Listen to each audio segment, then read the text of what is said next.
Buenos días a todos y bienvenidos a un nuevo episodio de Economía Express, el podcast mensual de CaixaBank Research. Hoy es 22 de noviembre y ya sabéis que es tradición por estas fechas hacer balance de lo vivido e intentar vislumbrar lo que está por venir. A eso es precisamente a lo que dedicaremos el capítulo de hoy, a conjeturar lo que nos deparará la economía en 2025. Para ello, tenemos la suerte de contar nuevamente con nuestro director de Economías y Mercados Internacionales, José Ramón Díez. Y también, como es costumbre, repasaremos las últimes novedades de la coyuntura de la economia i de los mercats financieros. Abans, però, volem enviar tot el nostre afecte i suport als nostres oients i tota la població de València. Molta força des d'aquí i endavant amb el programa. Economía Express, un podcast de CaixaBank Research. El informe mensual sonoro con Patricia Esteban. Muy buenos días, José Ramón, ¿qué tal estás? Muy bien, buenos días, Patricia. Y gracias por acompañarnos hoy una vez más. Quería empezar hablando de tu artículo de opinión en el informe mensual de CaixaBank Research de este mes de noviembre, en el que hace referencia al concepto de modernidad líquida de Zygmunt Bauman, a esa idea de que hemos pasado de una sociedad sólida, certera, a una sociedad fluida, caracterizada por la incertidumbre y por el cambio constante. Hace 15 o 20 años el entorno económico y político era relativamente estable, pero desde la crisis financiera y de deuda soberana no ganamos para cisnes negros, como soléis decir a veces los economistas, ¿no? Entre el Brexit, la pandemia, la guerra de Ucrania, la guerra de Israel, la victoria de Trump, la crisis del gobierno de Ramón, tantas cosas. ¿Cómo lo hacéis los economistas para poder...?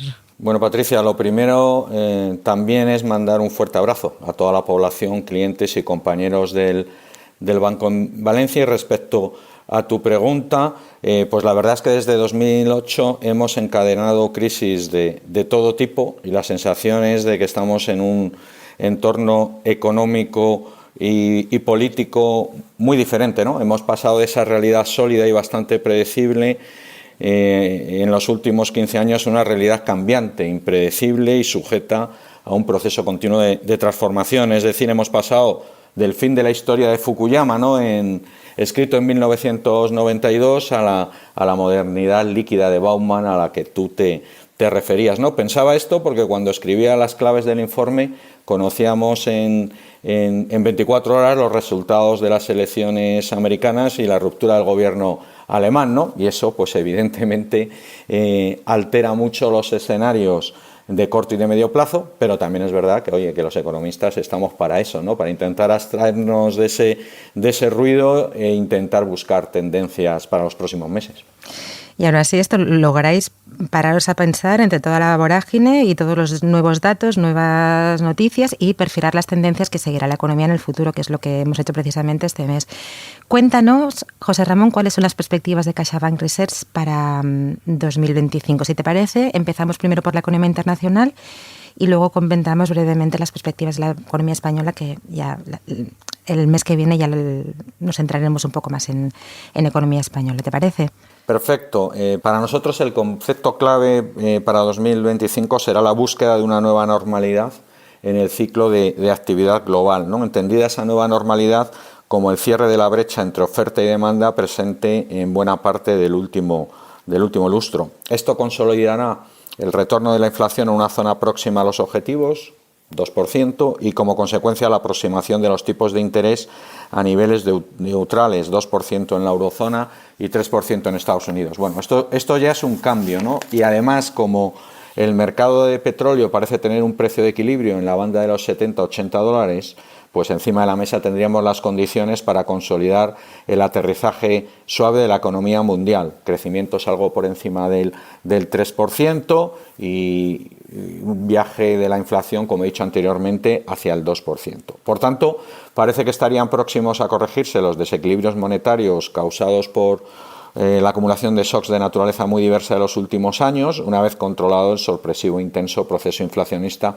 que se generó tras la pandemia, ¿no? En este sentido, el Fondo Monetario Internacional anticipa que la inflación mundial puede bajar al 3,5% a finales de 2025, cuando llegamos a verla en el 9,4% en 2022, y ya estaríamos situados algo por debajo del promedio de 2000 a 2020, 3,6%. Bueno, lo más importante además es que este retorno de la estabilidad de precios se está consiguiendo sin tener que pagar un coste excesivo en términos de puestos de trabajo y actividad, pues como he dicho anteriormente, el resiliente ciclo de actividad global va a mantener una velocidad de crucero algo por encima del 3%, con la mayoría de los mercados de trabajo todavía generando empleos. Bueno, pues buenas noticias tenemos en este sentido, pero hablas de un crecimiento mundial en la zona del 3% para el 2025.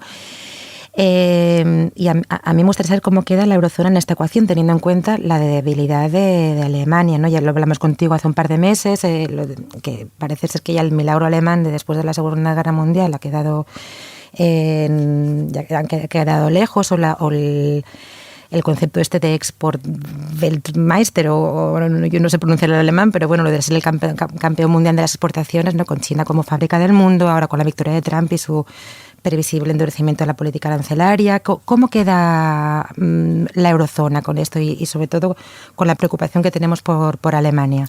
Bueno, yo creo que la parte menos positiva del escenario macroeconómico que comentaba antes es precisamente que pueden enquistarse las divergencias, tanto sectoriales, mejor sector servicios que industria, como entre áreas económicas, mejor Estados Unidos que eurozona o China, e incluso entre países, ¿no? Alemania concentrando los problemas de Europa, ¿no? En este sentido, me gustaría destacar que en nuestro informe mensual escribimos sobre esa necesidad, ¿no?, que tiene Alemania de reinventarse ante una nueva realidad, ¿no?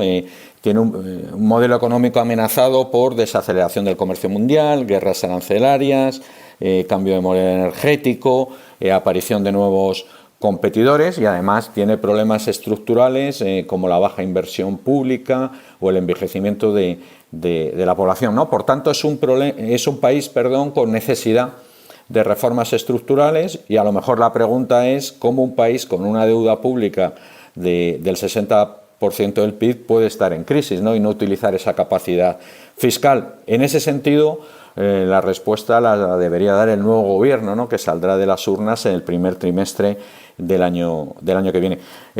Pero la debilidad de Alemania, en el fondo, ¿qué es? Pues es un fiel reflejo, ¿no?, de los desafíos que afronta la región, perfectamente cartografiados en el informe Draghi, ¿no? Necesidad de aumentar el crecimiento potencial vía innovación, productividad e inversión pública privada reducida, con necesidad de estímulos como única vía para mantener y pagar el modelo europeo. Bueno, es una música que suena bien, ¿no? El informe nos da unas líneas de actuación, bajo mi punto de vista, muy buenas, con una agenda ambiciosa para el cambio, pero claro, tendrá que sortear tanto las reticencias de los sospechosos habituales, que todos sabemos cuáles son, sí, como una gobernanza manifiestamente mejorable, o los desequilibrios políticos de la nueva Comisión Europea. Así que muchos desafíos por delante, Patricia. Sí, que esto es una incertidumbre y desafíos, ¿no? Es un poco las palabras clave de este momento que estamos viviendo. Pues hablabas antes de este crecimiento potencial, ¿no? En otras ocasiones has comentado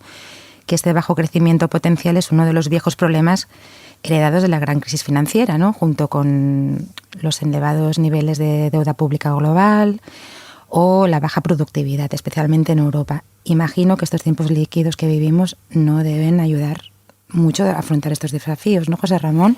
Sí, claro, cuando desaparece un poco la niebla de la inflación, ¿no?, que ha centrado nuestra atención en los últimos años, pues aparecen esos viejos problemas, ¿no?, que teníamos enquistados, y bueno, pues la magnitud de los retos estructurales es todavía mayor si pensamos que deben abordarse en un entorno sujeto a una elevada incertidumbre, tanto por el aumento del riesgo geopolítico como por los efectos del proceso de transformación de las relaciones comerciales globales, más Trump, ¿no?, del que luego hablaremos, sí, con las cadenas de suministro regionalizándose y el mundo volviendo a dividirse en bloques, ¿no? Pues en este contexto, claro, la política económica tendrá que abordar estos desafíos de medio y largo plazo con escasos grados de libertad en el lado fiscal, tras los esfuerzos de los últimos años, en plena digestión de las políticas no convencionales llevadas a cabo por los bancos centrales y con un protagonismo renovado de la política industrial, ¿no? Mientras todavía intentamos contestar a muchas preguntas, ¿no?, sobre lo ocurrido en los últimos 4 años en ámbitos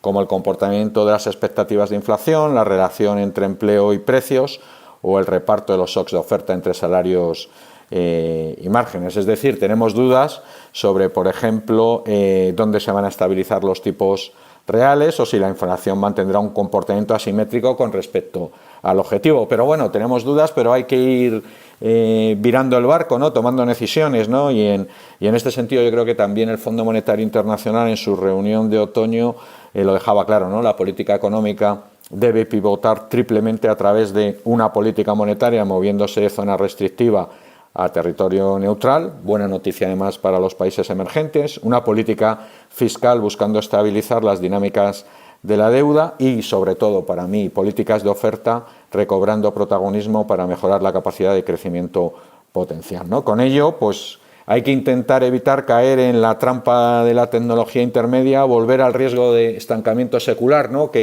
Del que hablábamos y escribíamos antes de la pandemia, ¿no? En el que la reducida inversión pública y privada, junto a unas tendencias demográficas adversas, pues conducen a una situación de escaso dinamismo industrial, baja innovación o reducido crecimiento de la productividad. Bueno, a ver si lo conseguimos. A ver.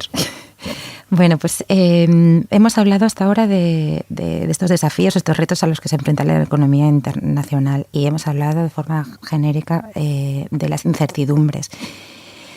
¿Puedes concretar estos riesgos a los que nos enfrentamos en este finales de año y este 2025 que está a punto de empezar?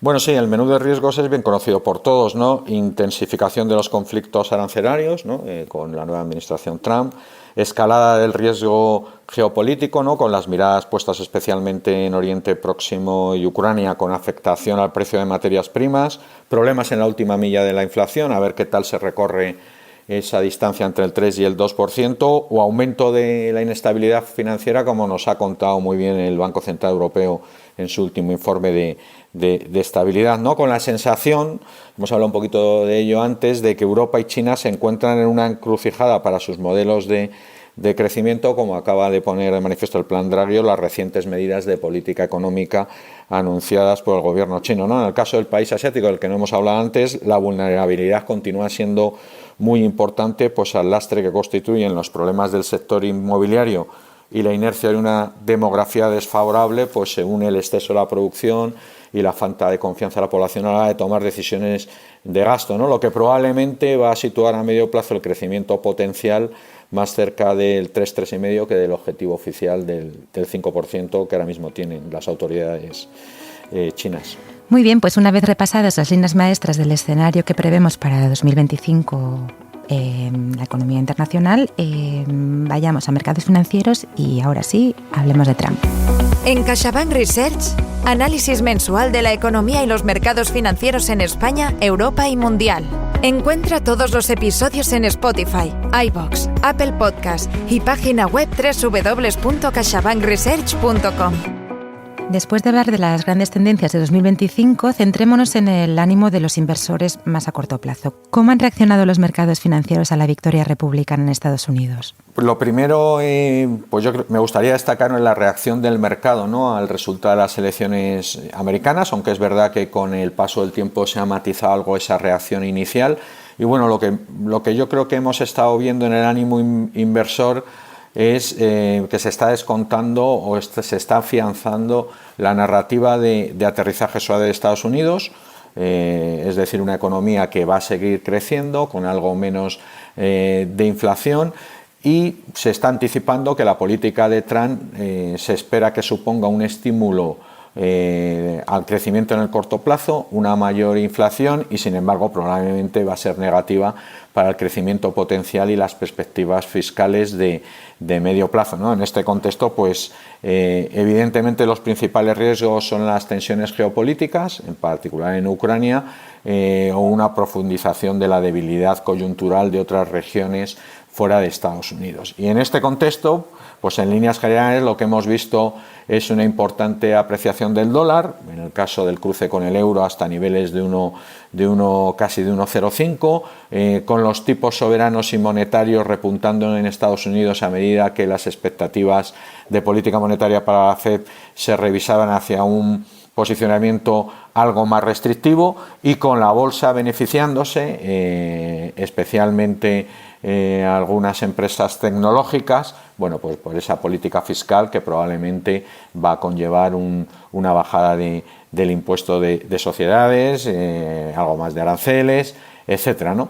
Quizás esto contrasta con la situación en Europa, cuyos activos financieros, bueno, pues están viendo algo afectados por la inestabilidad política alemana, la debilidad manufacturera del eje franco-alemán, y en ese sentido, mientras las expectativas de política monetaria o de punto llegada de los tipos de interés se han revisado al alza en el caso de Estados Unidos, pues prácticamente en Europa no han experimentado muchos cambios o incluso se han revisado un poquito a la baja, ¿no? Situándose en algunos momentos por debajo de ese 2% que comentábamos anteriormente. Volvamos un momento al origen de todo, así situamos un poco a nuestros oyentes. El pasado 7 de noviembre, Donald Trump ganó por goleada las elecciones presidenciales y el Partido Republicano se ha asegurado, además, el Senado y la Cámara de Representantes, lo que da un importante grado de libertad a la administración Trump en materia de legislación fiscal, la cual requiere el apoyo de ambas cámaras, y en el nombramiento de cargos federales como jueces del Tribunal Supremo o miembros de la Junta de Gobernadores de la FED, que depende en este caso del Senado. José Ramón, ¿qué análisis hacéis vosotros como economistas de este cambio en la administración de Estados Unidos? Bueno, lo primero que nos gustaría señalar es que evidentemente la incertidumbre es muy elevada sobre el tono de la política económica, sobre el tono de la política exterior, así como sobre la composición del gabinete, como estamos viendo con los primeros nombramientos. Las grandes líneas de política económica pues son conocidas por todos, ¿no? Sin muchos detalles. Política fiscal expansiva con bajada de impuestos, políticas de oferta bajo nuestro punto de vista restrictivas con controles a inmigración y aranceles, y además pues no hay que descartar una posible derogación del IRA, ¿no? del programa de transición energética del gobierno Biden, retirando así ese apoyo fiscal, ¿no? A todo este tipo de programas, ¿no? En neto, pues el movimiento restrictivo de la curva de oferta, ¿no? Y expansivo de la curva de demanda, pues probablemente nos va a llevar a un punto de equilibrio con más inflación, pero con no mucho más crecimiento en el corto plazo, ¿no? Y aspectos tan importantes, sin embargo, como todos los temas energéticos, consideramos que las medidas de la administración Trump para promocionar la producción doméstica de petróleo pues van a tener un impacto limitado en el corto plazo, como así hemos visto, ¿no? En la respuesta de los precios de la energía en las últimas semanas. Bueno, evidentemente lo que más nos preocupa es todo el tema de política arancelaria, ¿no? Sin más detalles por el momento, pues lo que sabemos es que va a haber un arancel universal de entre el 10 y el 20%, y que probablemente para los productos chinos ese arancel se situará como mínimo en el 60%, y también mucha incertidumbre con otros temas importantes como puede ser la renegociación del Tratado de Comercio del NAFTA con México y Canadá, o cómo se puede en algún momento dado penalizar algunos países conectores, ¿no? A través de los cuales pues está exportando a Estados Unidos países como China, y me estoy refiriendo a Vietnam. Aunque evidentemente a nosotros lo que más nos preocupa es el comercio, ¿no? Con Europa, ¿no? Y en ese sentido, pues evidentemente las economías europeas más afectadas, ¿no? Por esos posibles aranceles, pues pueden ser Italia y Alemania, ¿no? que presentan un mayor porcentaje de exportaciones a Estados Unidos, en torno al 10% en ambos casos, el doble que en España, ¿no? Situándose Francia en una posición intermedia, ¿no? También habrá que ver la respuesta de Europa, los efectos que todo esto tenga en los tipos de cambio, en la inflación, es decir, va a haber muchos canales de transmisión y vamos a tener que analizarlos muy de cerca en los próximos meses. Pero por último me gustaría referirme también, evidentemente, que al margen de esa posible nueva escala de proteccionismo comercial se abre un periodo de elevada incertidumbre, ¿no? en torno a la posición y acción de Estados Unidos respecto a una serie de temas muy relevantes en la agenda internacional, como puede ser la resolución de los conflictos bélicos actuales, ¿no? Ucrania y Oriente Próximo, y otros potenciales como Taiwán, así como cómo van a quedar compromisos para transición energética, cooperación en materia tecnológica, así como la definición de una nueva gobernanza global, ¿no? Son muchas piezas del puzzle, ¿no?, que tendremos que ir poco a poco situándolas antes de dar una opinión completa sobre los efectos que pueden tener todas estas decisiones de la nueva administración Trump. Muy bien, José Ramón, hemos hablado de muchas cosas ya, sobre todo centrándonos en el ámbito internacional y de los mercados financieros. ¿Qué te parece si pasamos a España y comentamos un poco también las líneas maestras de este 2025 que esperamos para la economía española? Vemos que el dato de crecimiento de este 3T ha vuelto a batir otra vez todas las expectativas, gracias sobre todo al consumo privado y público, que el 4T ha empezado con muy buen pie también. Es decir, que todo indica que este 2024 que estamos a punto de dejar atrás está siendo un buen año desde un punto de vista al menos macroeconómico y que ha puesto los mimbres para iniciar un 2025 en un punto de partida sólido. ¿Cuáles son los motores que esperamos que sustenten la economía española de cara a 2025, José Ramón? Sí, Patricia, ¿no? Para 2025 prevemos que la economía modere ligeramente su ritmo de crecimiento hasta el 2,3%, pero va a continuar siendo un ritmo dinámico y muy superior al 1,3% que se espera en la eurozona, ¿no? En ese sentido, los motores que pueden apoyar el crecimiento del año que viene y permitir mantener la velocidad de crucero de la actividad, pues van a ser la recuperación del poder adquisitivo de las familias, ¿no?, que junto a las bajadas de tipos de interés y el ahorro acumulado, pues bajo nuestro punto de vista van a permitir una ligera aceleración del consumo privado, ¿no? A esto hay que unir también el dinámico comportamiento del mercado de trabajo, un comportamiento también del sector turístico, que si no va a aportar tanto crecimiento va a mantener también un buen comportamiento, y sobre todo confiamos mucho en que la inversión en equipo termine reflejando el impulso de los fondos de Generation y la mejora de las condiciones de financiación, y todo eso, pues bajo nuestro punto de vista, debería compensar una contribución más modesta que esperamos para el consumo público en un contexto de reintroducción de las reglas fiscales europeas, ¿no? En ese sentido, ¿no?, y en definitiva, en tiempos geopolíticos líquidos, ¿no?, que es como empezábamos este podcast, sí, esperamos que la economía siga manteniendo una razonable resiliencia y solidez el próximo año. Bueno, esperemos que sea así. Y ahora ya sí, para acabar, José Ramón, creo que todos nos estamos preguntando, aunque haya sido muy reciente, imagino que ha de ser difícil de calcular, ¿cuál será el impacto que ha tenido la DANA, sobre todo en la provincia de Valencia, para la economía española? Nuestro equipo de economistas lo está analizando a fondo y en el próximo informe mensual del mes de diciembre vamos a publicar ya un primer análisis sobre este efecto. Pero aún así, ¿qué esperamos? ¿Qué esperáis, José Ramón? ¿Habrá un fuerte impacto en el PIB? ¿Qué nos puedes decir a estas alturas?